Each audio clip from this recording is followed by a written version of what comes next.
তোমার এমএস আসলে মোটামুটি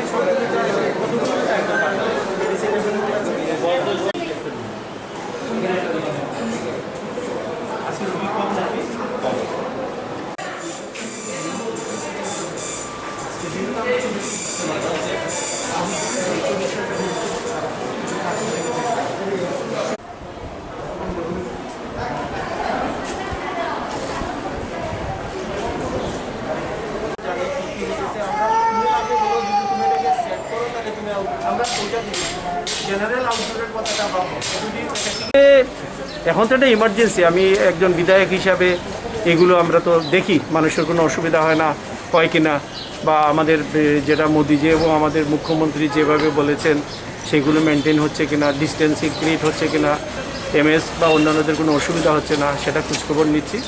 এবং এখন রুগী কম থেকে ভিড়ভাড়টা কম, এটার মধ্যে কোনো অ্যারেঞ্জমেন্ট যায় কিনা, কিসের জন্য আমাকে এখন যে রোগী কল্যাণ সমিতি সেটার চেয়ারম্যান করা হয়েছে। তো বাকি পুরোটা আমাদের কমিটি বানানো হয়ে গেছে, কিন্তু এই সিচুয়েশনের জন্য সেটা এখনও ডিক্লেয়ার হয়নি, কিন্তু আমরা জানি কারা কারা আছে।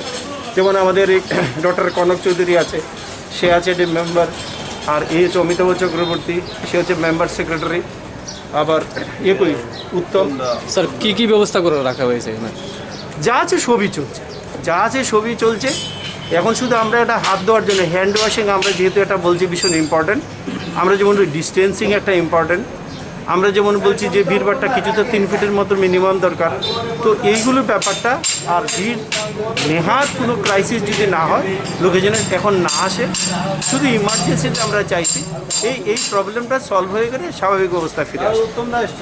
হিস্টামিনিক হিসেবে ইউজ হয়, এটা 18 টাকা নিল 10টা ট্যাবলেট।